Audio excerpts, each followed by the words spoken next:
Namaste, I am Dr. S.P. Musat.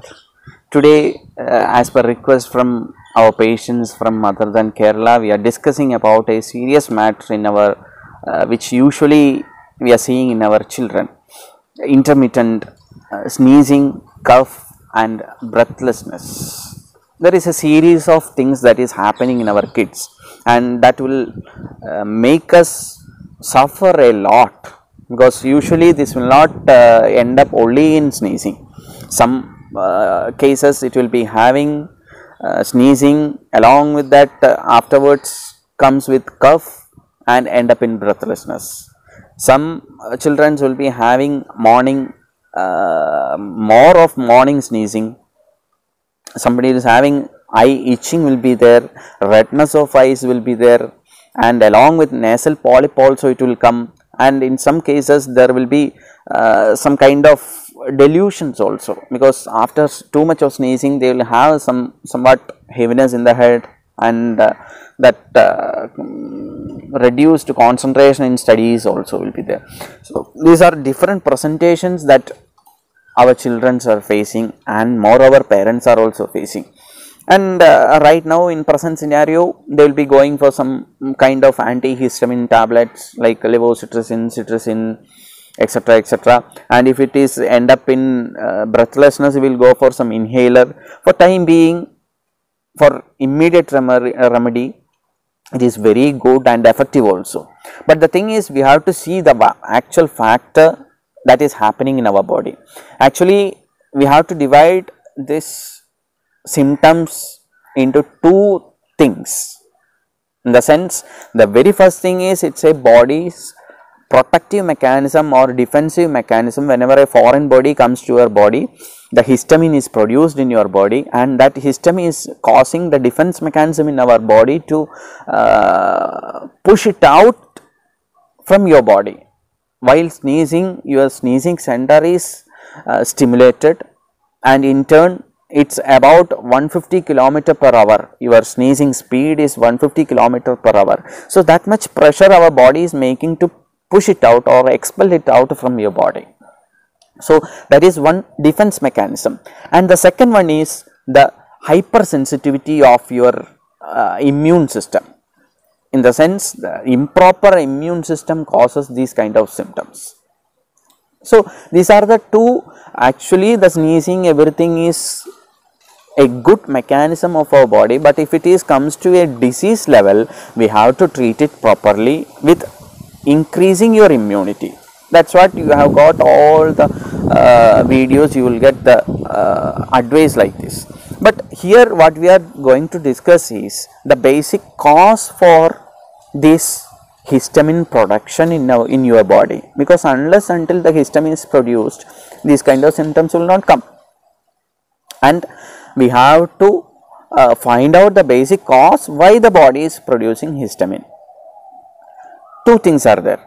One is the external cause, that as you know, the household mites will be there, that small insects in your bed sheets, and dust particles, dust allergies, all those things, external factors you may be knowing.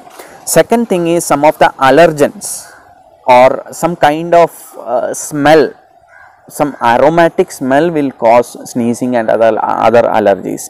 If somebody is having dandruff, that also may have result in allergies, and some of the pollens from some plants or flowers, that also cause some allergies.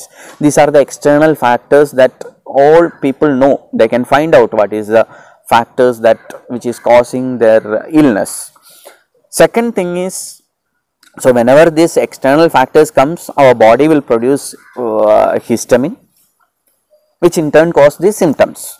Second cause is the internal factors. What are the internal factors? As you know, many are complaining about when she or he take milk, he will be having sneezing. Chocolate, some kind of food items like wheat, preservatives, even egg white, and like that, mainly of protein rich diet may cause some of the aggravation in the symptoms. Why it happens? Have you thought of why it happened. We have to think of that. Actually, right now what we are doing is, we will find out all those food items, and your health provider will say that better avoid all those things. For time being you can avoid all those things, but we have to take care why body is not accepting all those things. I will just explain a little bit.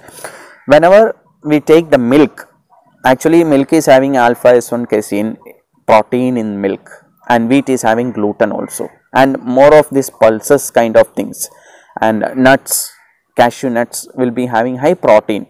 So if protein is not properly digested, it's based on gut metabolism. What is gut metabolism? Gut metabolism is nothing but the proper digestion of food, and it is assimilated in our body properly. So if it is not assimilated in our body will produce some kind of toxin effect from our food itself. If it is not properly digested, our body will produce a toxin effect in our body. It's kind of external foreign body for our body itself. So in that condition, body again will produce histamine in our body. So if it is not properly digested, our body itself produce histamine to resist that foreign body. It's a kind of toxin. In Ayurveda we will say it as ama. Ama in the sense undigested or indigested food material from our body, it will in turn cause allergic reactions. Actually, this is the basic cause for even the autism spectrum disorders also. This gut metabolism is impaired in those kids, and that is the one cause, impairment in the gut metabolism. So impairment in the gut metabolism in turn cause production of toxins in our body, in turn produce histamines in our body. So there is another check post for our body also. Body will not leave it with one path. There is another concept called gut microbiota. Literally we can say our body is having trillions of microbes in our body. We can segregate it into two. One is good microbes and other one is bad microbes. So whenever our body is having a proper proportion of good microbes and bad microbes, even if our body produces toxins in our body, these good microbes will help us to defend that or tackle the bad effect of that toxins in our body, so that it will not affect much in our body. But in this case, even if the good microbes are less in our body or in the intestine, these toxins will affect our stomach as well as the brain also. That's why I told this is the basic cause for autism. When you think about 2 years, 2.5 years of kid, if any foreign body like synthetic, more usage of antibiotic, more usage of any kind of synthetic drugs, or more usage of any kind of vaccinations. I am not saying vaccination is the basic cause, but if the vaccine is administered when the gut microbiota is not proper, this will affect the brain. As you know, there is a direct connection with our intestine and brain. So that is the basic cause for that. So in this allergic reactions, we have to take care of the gut microbiota also. That's why in Western countries there is a concept called the recent science has came up with the prebiotics and probiotics. What is that? Earlier we were knowing that we have to kill all those microbes and we have to live happily. That's why antibiotic concept has come.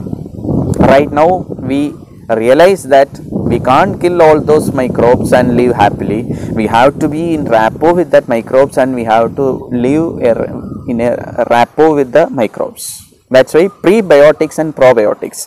In that, probiotics is nothing but giving these microbes, live microbes to our body itself. The other one is giving food for the microbes in the fiber rich food to the microbes, good microbes in our body. So in turn we are giving food for these microbes to grow in our body. So this probiotic and prebiotic concept has come only after knowing about gut microbiota. Gut microbiota and gut metabolism. Actually, Ayurvedic doctors used to ask the first question, whichever the disease that you have, for example, this allergy also, if kids are coming with allergy and parents are saying that he is having only sneezing, cough and breathlessness, the first question of Ayurvedic doctors will be, how is your digestion, how is the motion? These are the two things an Ayurvedic doctor will ask you.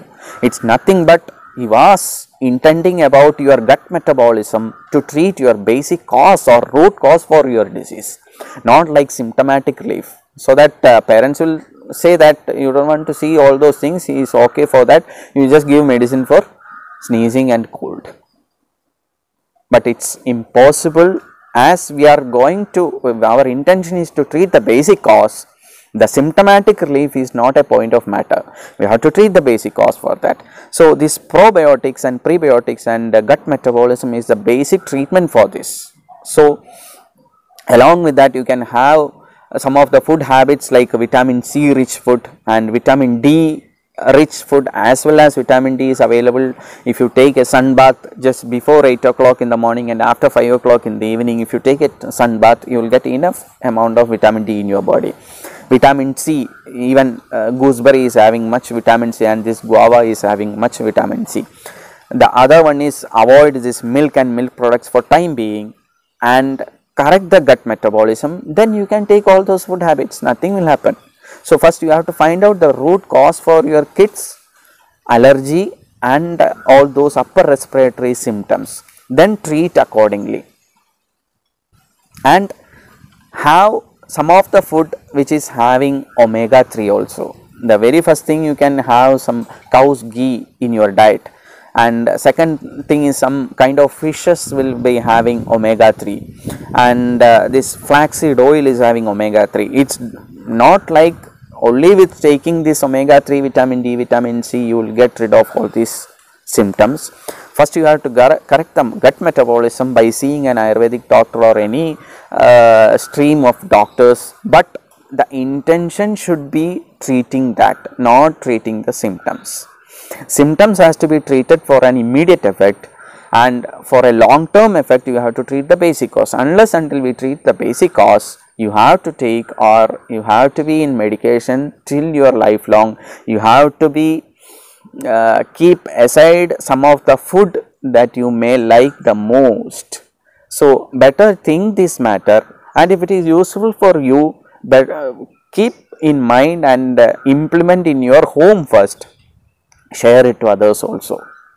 Then we can avoid many situations which you want to take some of the synthetic kind of medications.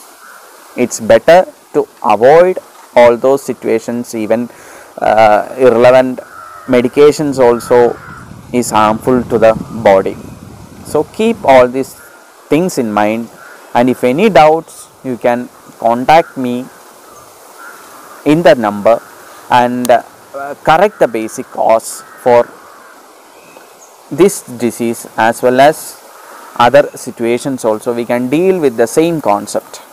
Namaste.